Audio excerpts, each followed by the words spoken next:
Cuando miramos el libro de Hebreos, es una carta dirigida a judíos creyentes que tenían y estaban corriendo el peligro de volverse al judaísmo de donde habían salido. Una vida de religión, una vida de costumbre, una vida moralmente casi perfecta. Pero antes de conocer a Cristo, vacía y hueca por no tener la verdadera vida en su interior. Cuando viene Cristo y cumple la ley, y ellos entienden estas verdades y el Espíritu Santo se derrama, cosa que nunca antes habían vivido, se completa en sus vidas todo lo que habían conocido desde niños que tenía que ver con la ley. Habían conocido al Mesías como su Salvador.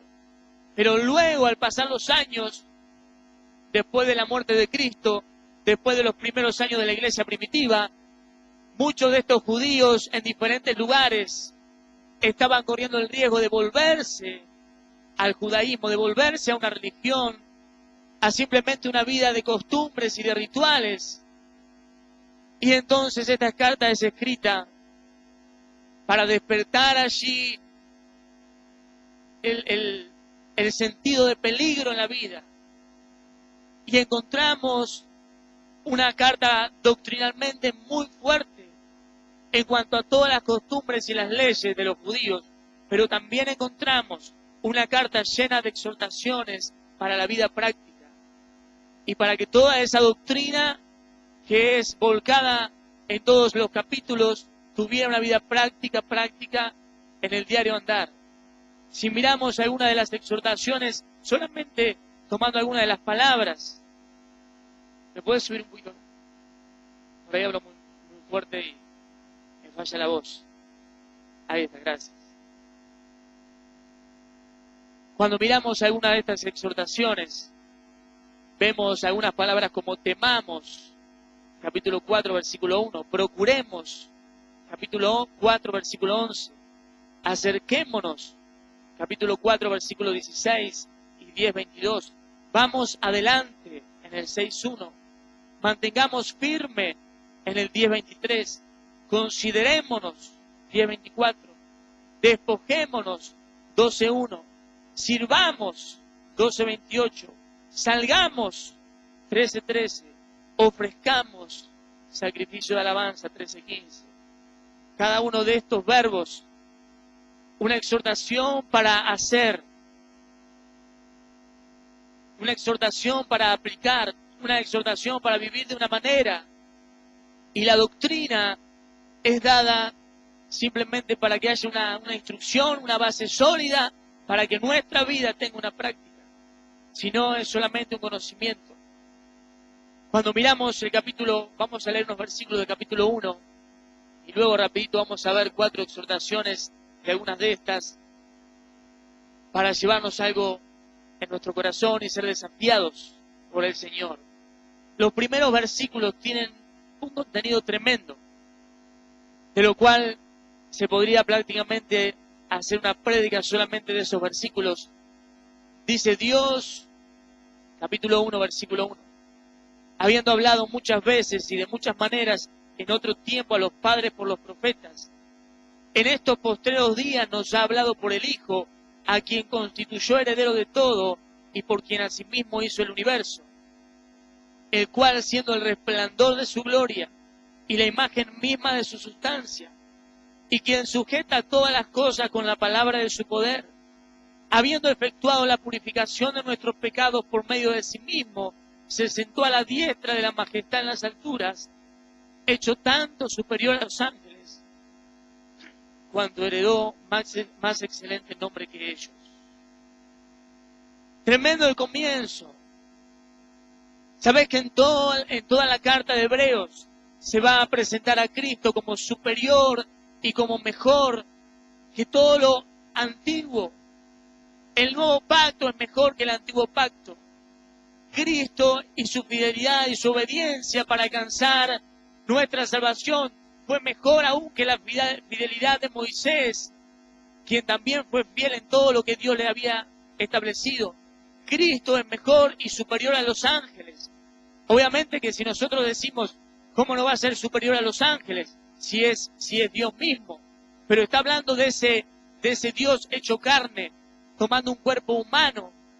Y en un momento de la Biblia dice que le hizo menor que los ángeles por ser un hombre común y corriente, pero luego fue exaltado hasta lo sumo y pasa a tener un nombre mayor que los ángeles. Jesús es superior, es mejor. Su sacrificio es mejor que el sacrificio de los machos cabríos, de los corderos. Su ofrenda expiatoria no solamente que es mejor, sino que es la única que logró satisfacer la justicia del Padre. Es una carta preciosa para leerla y pedir a Dios entendimiento en esto. Cristo es superior y es mejor.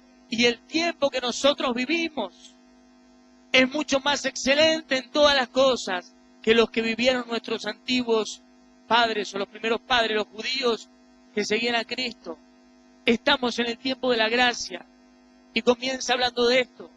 Dios primeramente hablando de muchas maneras a los padres por los profetas. Cuando miramos el transcurso del Antiguo Testamento vemos cómo Dios va desarrollando y va revelando su palabra a diferentes personas, siempre teniendo como el hilo y como el centro de la historia a Jesucristo.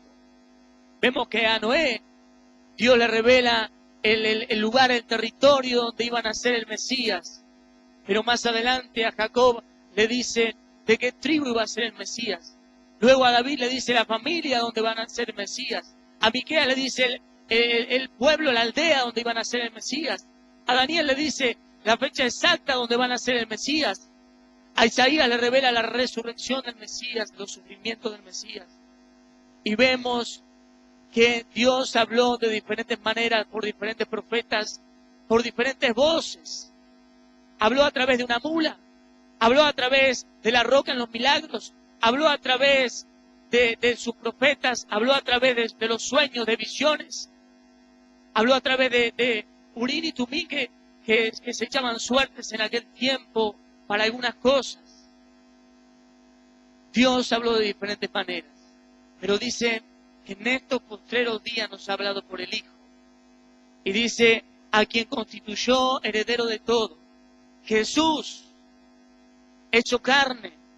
Luego Dios lo pone como heredero de todo por dos razones principales. En primer lugar, porque dice,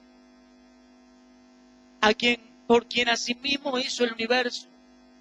El Hijo de Dios estaba allí en el universo. Dice que en el principio era el Verbo, y el Verbo era Dios, y el Verbo era con Dios, y por Él fueron hechas todas las cosas.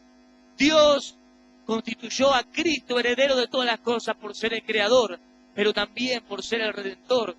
Dice allí que habiendo efectuado la purificación de nuestros pecados, se sentó a la diestra del Padre. Cristo Jesús, Dios hecho hombre, nacido de una virgen, viviendo una vida sin pecado, cumpliendo, siendo tentado en todas las tentaciones que nosotros podemos vivir, siendo obediente al Padre, siendo perfeccionado a través de dificultades. Se presenta como la ofrenda sublime para alcanzar tu salvación y mi salvación. Cristo está sentado a la diestra del Padre cuando vemos el título de Hijo. No el Hijo de Dios desde toda la eternidad, sino el Hijo que es nacido.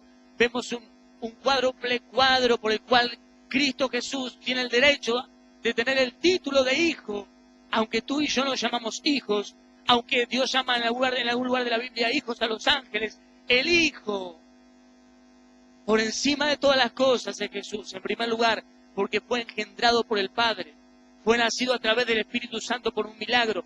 En segundo lugar, vemos que es ordenado al ministerio por el Padre, cuando el Espíritu Santo es derramado allí como paloma y dice, este es mi Hijo amado, en quien tengo complacencia. El Hijo es el primogénito de entre los muertos, el primero en ser resucitado. Ahora, cuando miramos en la Biblia, por ahí decimos, pero ¿cómo se habla de que Jesús fue el primero, el primogénito de entre los muertos, si antes había resucitado Lázaro? Si en el Antiguo Testamento vemos que otras personas resucitaron, pero nadie resucitó con un cuerpo glorificado, con el cuerpo con el cual Cristo va a volver a la tierra, con un cuerpo con el cual por toda la eternidad este Hijo de Dios hecho carne fue resucitado. Él es el primogénito de toda resurrección, el primogénito en levantarse de los muertos. el primogénito de la resurrección que tú y yo vamos a tener si morimos antes de que Cristo venga, con un cuerpo nuevo, diferente, un cuerpo eterno, un cuerpo glorificado. Es hijo porque nació del Espíritu, es hijo porque fue ordenado por el Padre, es hijo porque resucitó, es hijo porque está allí sentado en el trono. Vemos allí, comenzando la carta, que el apóstol, o quien fue el escritor, que muchos creen que fue el apóstol Pablo, presenta a Cristo como superior y como mejor a todas las cosas. Ahora, teniendo nosotros una vida por delante tremenda con el Señor, viviendo en el tiempo de la gracia, viviendo un tiempo cual nunca antes se había vivido desde la creación, tenemos grandes peligros de volvernos atrás. Peligros que corremos tú y yo todos los días. Peligros que nos acechan para sacarnos del verdadero propósito, del verdadero plan. Y tal vez tú estás sentado allí y yo estoy aquí, solamente transmitiendo la palabra. Pero estamos siendo acechados por estos peligros que tienen que ver con este tiempo, que tienen que ver con la tibieza, tienen que ver con la apatía, tienen que ver con equivocar el rumbo, con salirnos del camino. Y quiero que los miremos rapidito. 4 exhortaciones que marcan 4 peligros a los cuales podemos llegar a caer al caminar con Cristo cada día, a lo largo del camino. No importa si tenés un mes, un año o aún años de creyente, no importa el conocimiento, no importa si fuiste un pastor alguna vez, si fuiste un líder o si sos simplemente un amigo. Tenemos peligros por los cuales en algún momento podemos salirnos de esta vida de gracia maravillosa. No de la gracia de Dios que lo llena todo, sino de caminar cada día en esa gracia. Vamos al primero, así lo vemos rapidito. El primer peligro lo encontramos en el capítulo 2, versículo 1. Este peligro, que viene con una exhortación, es el peligro a no deslizarnos del verdadero puerto. Dice allí, por tanto, es necesario que con más diligencia atendamos a las cosas que hemos oído, no sea que nos deslicemos. Fíjate cómo comienza diciendo, es necesario que con más diligencia, con más esmero, con más preocupación, con más intensidad, escuchemos y atendamos a todo lo que hemos oído, no sea que nos deslicemos. Esta palabra deslizar es la idea, alguna vez lo hablamos, del barco que está allí en el puerto, pero no está amarrado. Y las olas, ¿viste esas olas que llegan al puerto y el barco está constantemente en movimiento? Esas olas pueden hacer que el barco de a poco se vaya deslizando. Y cuando quiere acordar, se alejó del puerto. El primer peligro que corremos es a no deslizarnos del puerto. El puerto es Cristo, aunque el puerto es la llegada. Aquí vemos que Cristo es todo en todo.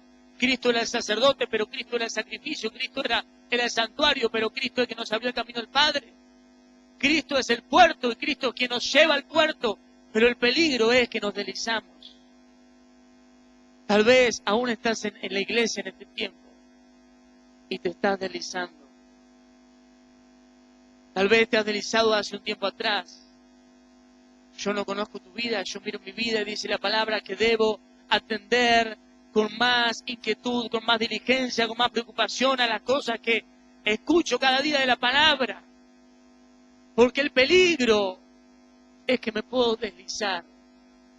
En un tiempo estuve en un amor tremendo con el Señor y hoy estoy frío. En un tiempo estuve allí sirviendo tremendamente al Señor y hoy no estoy haciendo nada. En un tiempo tenía una gana tremenda de venir a la iglesia y hoy vengo porque me trae. ¿Qué pasó? Me voy deslizando. Hermanos, yo no quiero que tomes esto, sino simplemente como algo de Dios para tu vida. Eso es lo que dice la palabra. Es el peligro que corremos todos los días. Por eso es importante atender a la exhortación del Espíritu Santo. Dios quiera que el Espíritu Santo esté hablando a tu corazón. Si de alguna manera te has deslizado de las cosas maravillosas de la vida cristiana. No solamente nos deslizamos del ministerio, del servicio, de la comunión, nos deslizamos a veces en nuestro matrimonio, nos deslizamos a veces como padres, nos deslizamos a veces como hijos.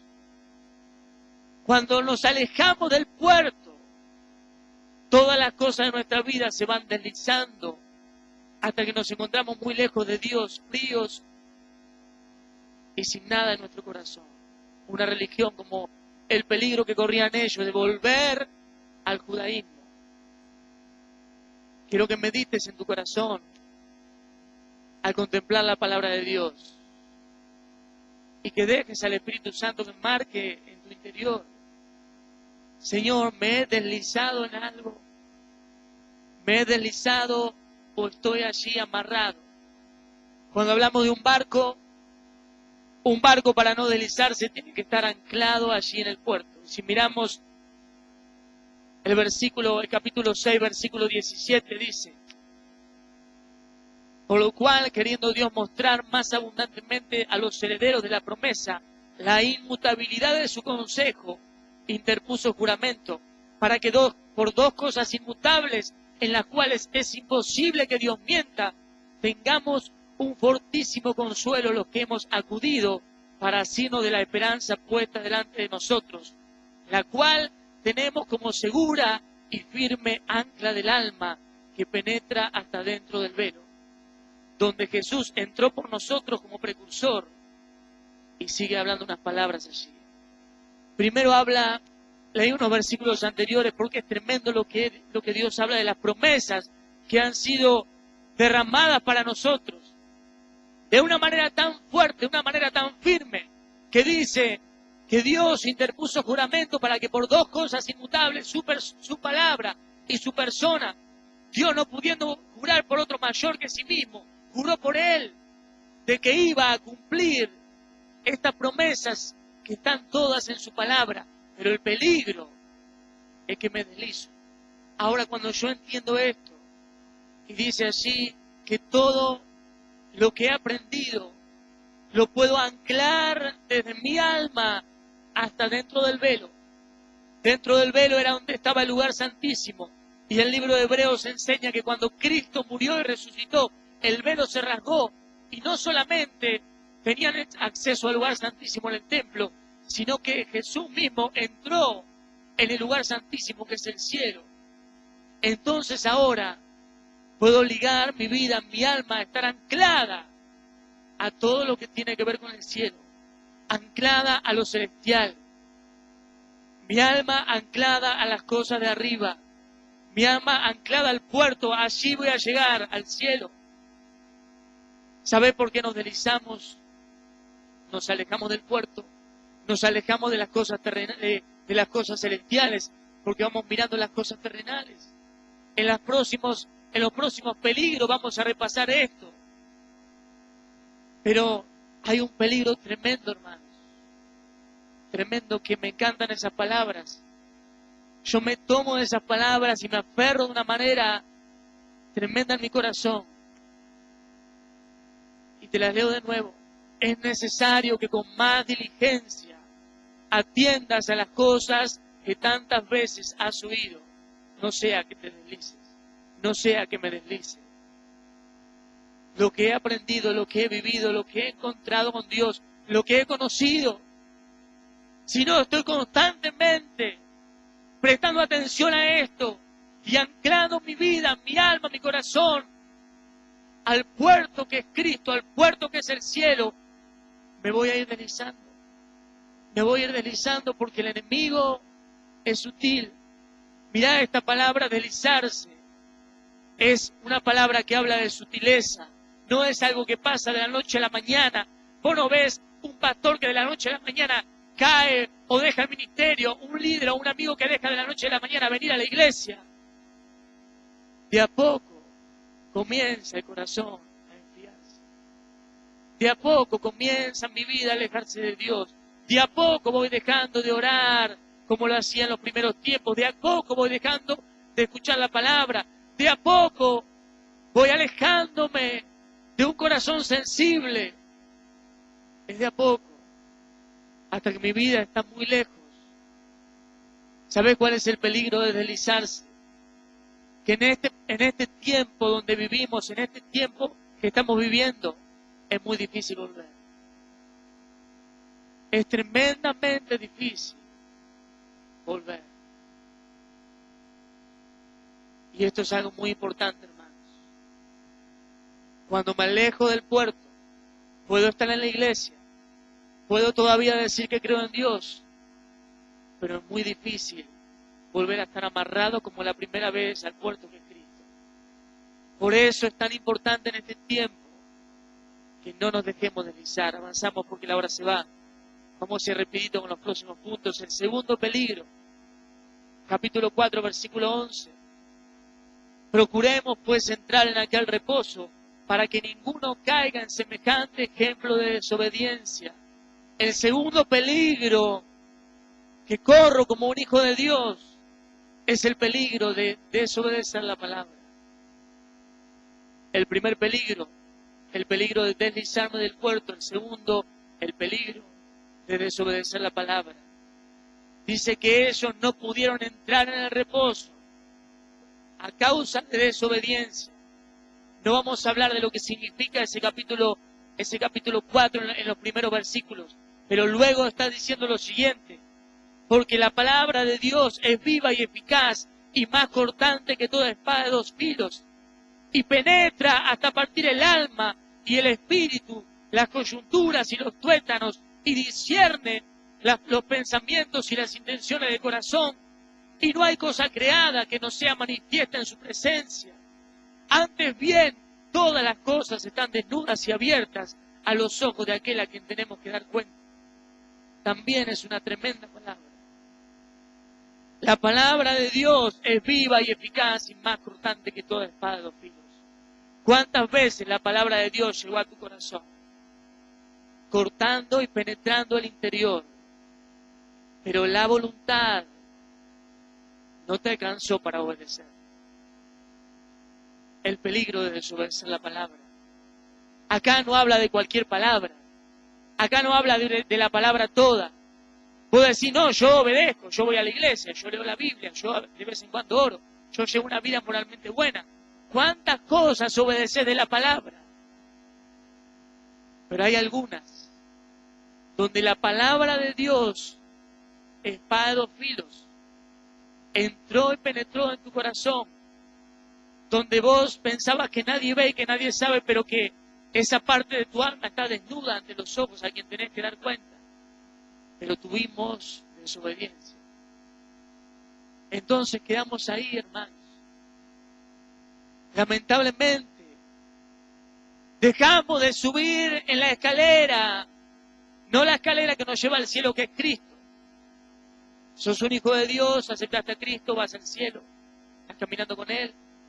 Pero en la escalera de la vida plena, la vida abundante, la vida del ministerio, la vida que tiene que ver con todo lo que Él tiene para nosotros, nos quedamos ahí, en un escalón.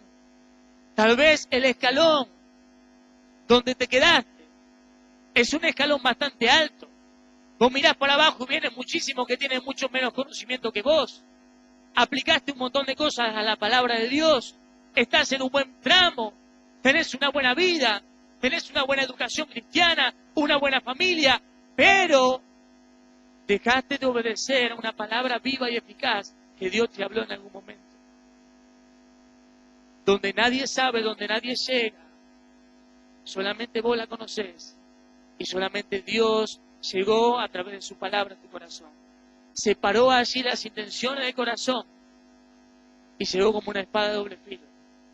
Sentiste en un momento, en tu interior, como esa espada entrando, pero no pudiste obedecer porque hay un gran peligro en nuestra vida cristiana. Y es el peligro de no obedecer a la palabra. Mirá, veíamos que en el primer peligro de deslizarme la solución es que yo esté anclado al puerto. En este segundo peligro de desobedecer también hay una solución que muestra el libro de Hebreos. Dice un poquito más adelante: acerquémonos pues confiadamente al trono de la gracia para alcanzar misericordia y hallar gracia para el oportuno socorro. Acerquémonos al trono de la gracia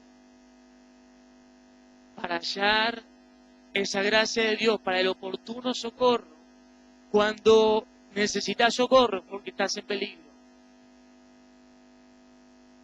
Pero la solución a esto, hermanos, es una sola, que puedas acercarte al trono de la gracia, al verdadero trono de la gracia, que puedas acercarte a la presencia de Dios para hallar misericordia. Y que la gracia de Dios vuelva a tu vida un corazón obediente a su palabra. No hay otra manera. No hay otra manera. Puede ser en el altar, puede ser aquí en la iglesia, puede ser en tu casa, pero hay una sola manera de que des un paso de obediencia en lo que Dios está pidiendo y reclamando de tu vida. Es que llegues al trono de la gracia y alcances la misericordia de Dios. Eso es que en algún momento le diga al Señor, dejé de obedecerte en algún tramo del camino. Te pido perdón, pido que esa misericordia llegue a mi vida como un oportuno socorro para seguir tomado de tu mano y para seguir adelante en la vida. El segundo peligro, el peligro de desobedecer, no en cosas pequeñas, no en que hoy me equivoqué y dije una mala palabra, no en que hoy me equivoqué y le hablé mal a mi esposa, no estamos hablando de eso, hermanos. Es la palabra que dejaste de obedecer. Porque Dios quiere cosas grandes y maravillosas para tu vida, pero no estás cumpliendo esa palabra. Dios quiera que puedas llegar en algún momento al trono de la gracia. Hay cosas que no puede hacer el pastor por ti, aunque el pastor orando puede provocar algo en tu corazón, pero tu corazón tiene que llegar al trono de la gracia. Si no, quedaré estancado en un momento porque no pude obedecer lo que Dios estableció para mi vida. Yo no sé qué es lo que Dios está demandando de ti, pero sé que Dios quiere llevarnos a una vida tremenda con Él. Ojalá podamos obedecerle en todo. Seguimos una exhortación más que tiene que ver con la carrera, con el ministerio. Capítulo 12, versículo 3.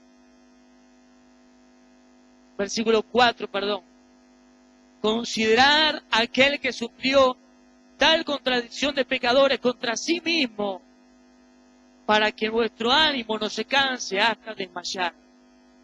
Tenemos un gran peligro al correr la vida cristiana. Es el peligro de desmayar.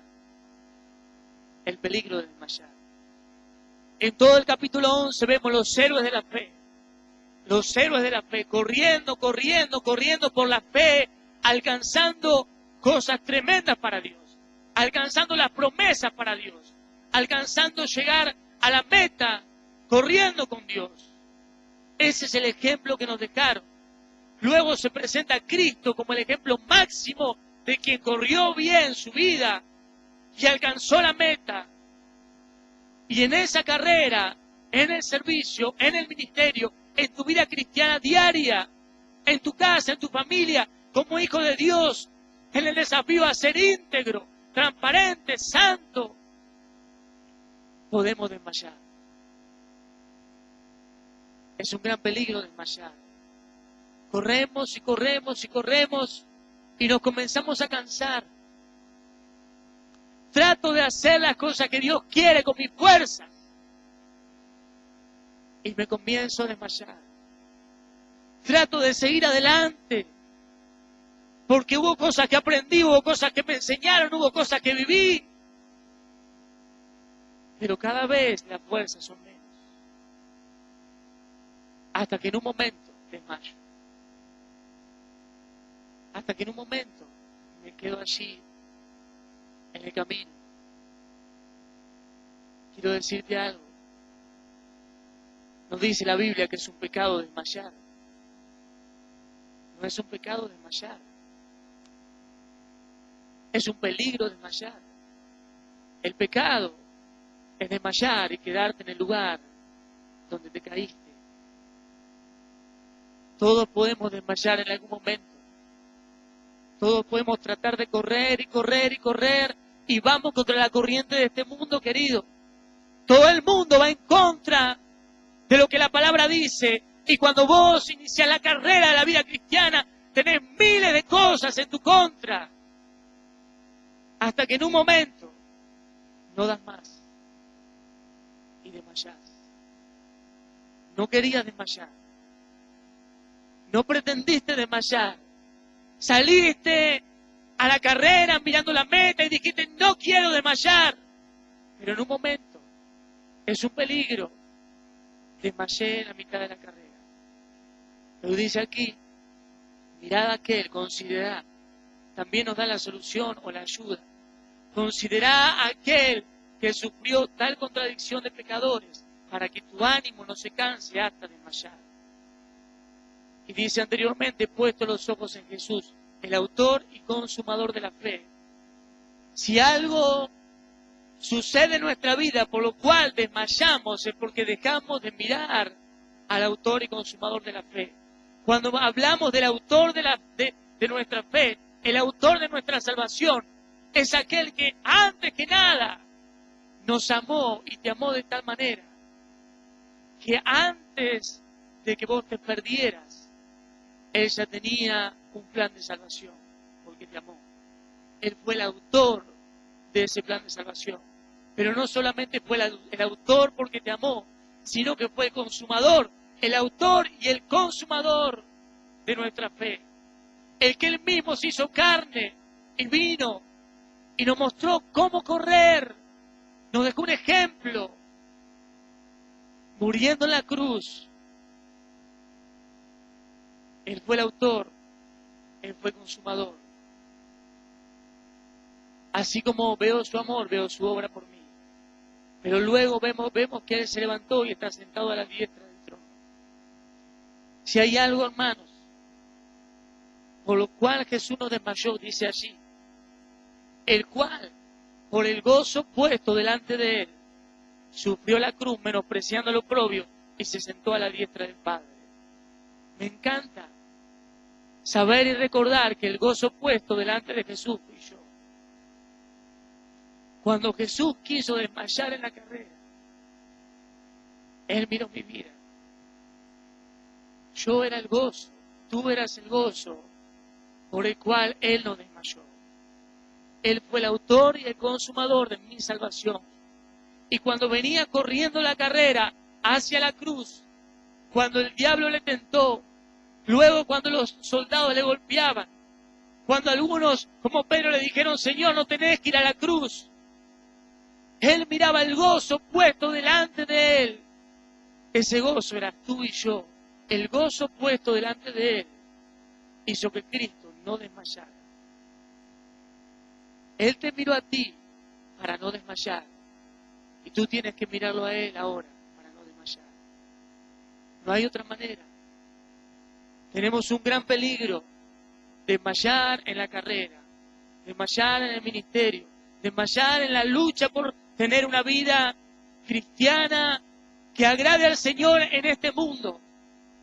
Pero hay una solución: mirar a Jesús, mirar su obra, mirar su amor, mirar su muerte, su resurrección, sobre todo mirar que está sentado a la diestra del Padre, extendiendo tu mano, y si ha desmayado está su brazo extendido que te dice, no te rindas, hijo mío, te quiero ayudar a llegar a la meta. El peligro de no desmayar. Tenemos una gran ayuda, Cristo Jesús. Vamos con el último. El último peligro está en capítulo 12, versículo 12. Es el peligro de no desviarse. El peligro de no desviarse. Dice, por lo cual, levantad las manos caídas y las rodillas paralizadas, y haced sendas derechas para vuestros pies, para que lo cojo no se salga del camino, sino que sea sanado.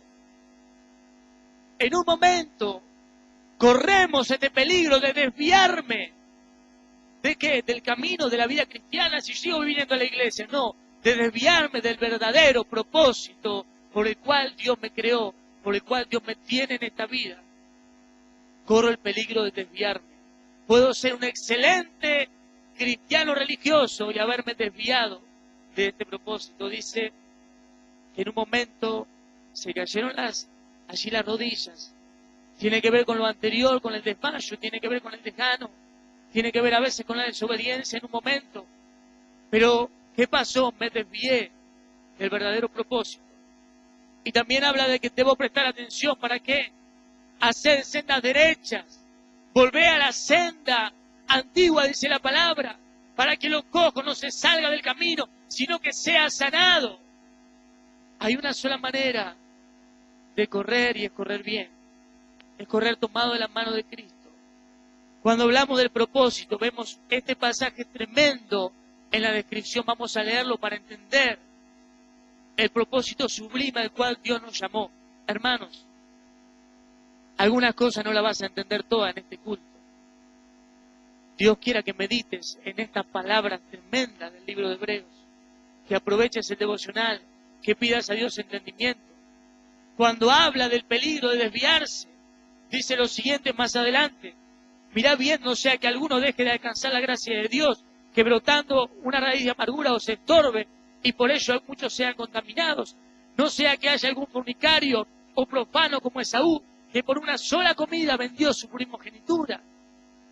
Pone un ejemplo, Esaú, que tuvo un corazón incrédulo.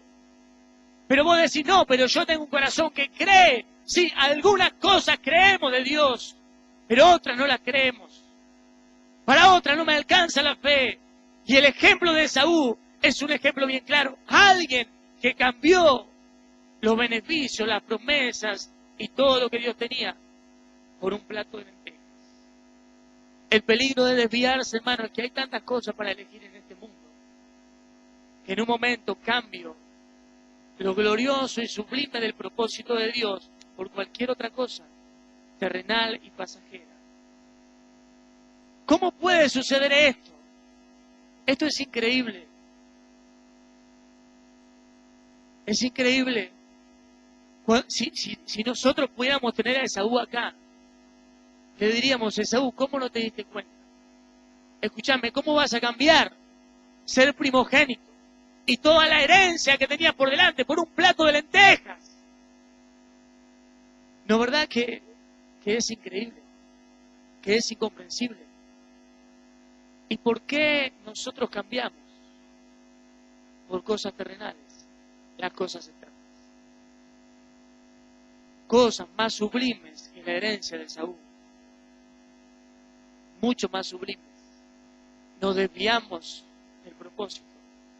Nos salimos del camino. Comenzamos a cojear y en lugar de ser sanados, terminamos fuera del propósito de Dios. Mira lo que dice y ya terminamos. Porque ya sabéis que aún después, deseando heredar la bendición, fue desechado. Y no hubo oportunidad para el arrepentimiento, aunque lo procuró con lágrimas. Porque no os habéis acercado al monte que se podía palpar. Quiero que escuches bien estos versículos. No nos hemos acercado al monte que se podía palpar. Y que ardía en fuego a la oscuridad, a las tinieblas y a la tempestad, al sonido de la trompeta y a la voz que clamaba, la cual los que la oyeron rogaban que no se les hablase más, porque no podían soportar lo que se ordenaba. Si una bestia tocar el monte será apedreado, pasar con dardo. Y tan terrible era lo que se veía que Moisés dijo: estoy temblando y espantado. Dice que nosotros, los hijos de Dios, los que vivimos en el tiempo de la gracia, no nos hemos acercado a un monte de Sinaí con una de las manifestaciones más grandes cuando Dios dio la ley, que tronaba, que se veía la gloria de Dios allá arriba, que Moisés bajó y su rostro reflejaba la gloria de Dios de tal manera que se tuvo que poner un velo. No nos hemos acercado a estas cosas que fueron tremendas para los judíos de ese tiempo, que decían que no querían mirar, sino que nos hemos acercado, dice, nos hemos acercado al monte de Sión, a la ciudad del Dios vivo, Jerusalén la celestial, a la compañía de muchos millares de ángeles, a la congregación de los primogénitos que están inscritos en los cielos, a Dios, el juez de todos, a los espíritus de los justos hechos perfectos, a Jesús, el mediador del nuevo pacto, y a la sangre rociada que habla mejor que la de Abel. No nos hemos acercado a cosas terrenales, aunque fueron tremendas. Nos hemos acercado, estamos cerca de la Jerusalén celestial. Estamos cerca de millares de ángeles. Estamos cerca de Dios, juez de todos los espíritus. De aquellos justos que corrieron la carrera y heredaron la promesa. Estamos cerca de mirar a Jesús, que dice que su sangre habla mejor que la de Abel. El peligro de desviarnos del propósito.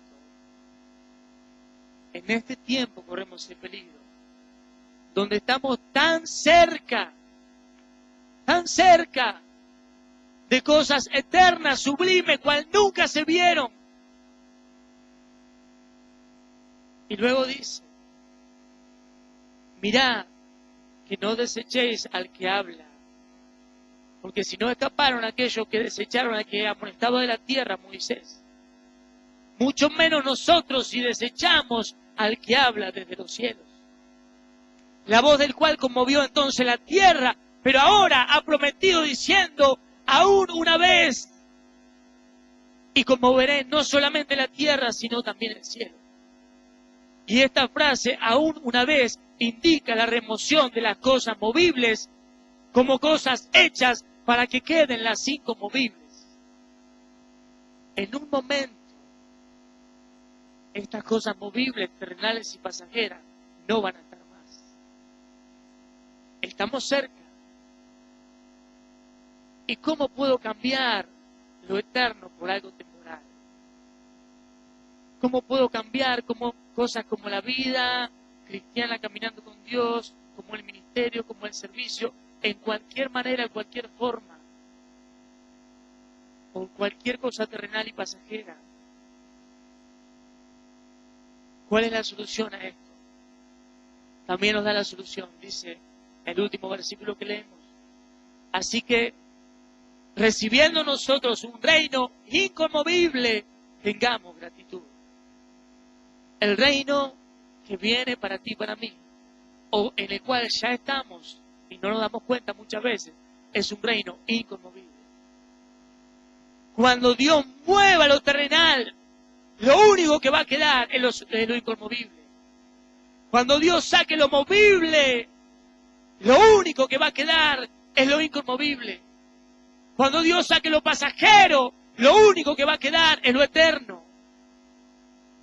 Cuando Dios te saque las cosas terrenales, por las cuales a veces nos afanamos más que por las celestiales, ¿qué te va a quedar en la mano? ¿Con qué me presentaré delante de Dios? Decía el salmista. Hermanos, estas exhortaciones llegan tremendas a nuestra vida. Dios quiera que el Espíritu Santo haya hablado a tu corazón.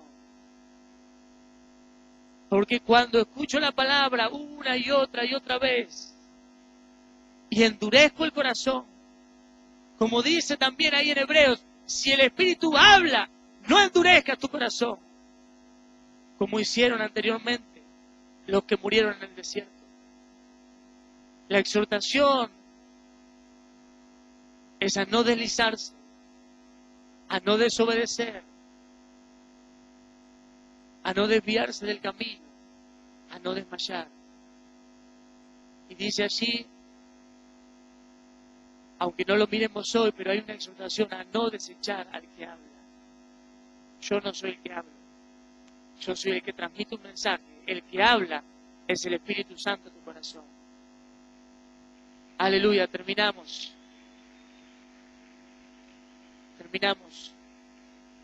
Tenemos unos minutos.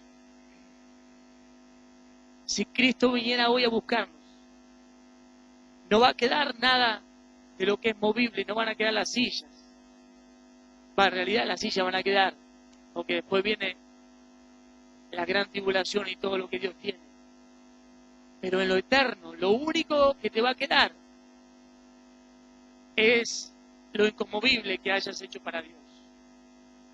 Hasta si tenés cosas en el bolsillo, no te van a quedar si te vas al cielo.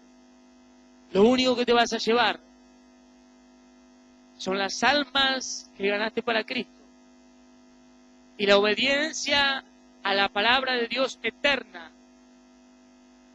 Todo eso tendrá recompensa, todo lo otro se quedará.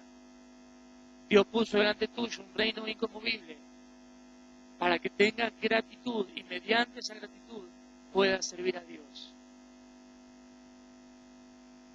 Dios quiera que alguna de estas exhortaciones,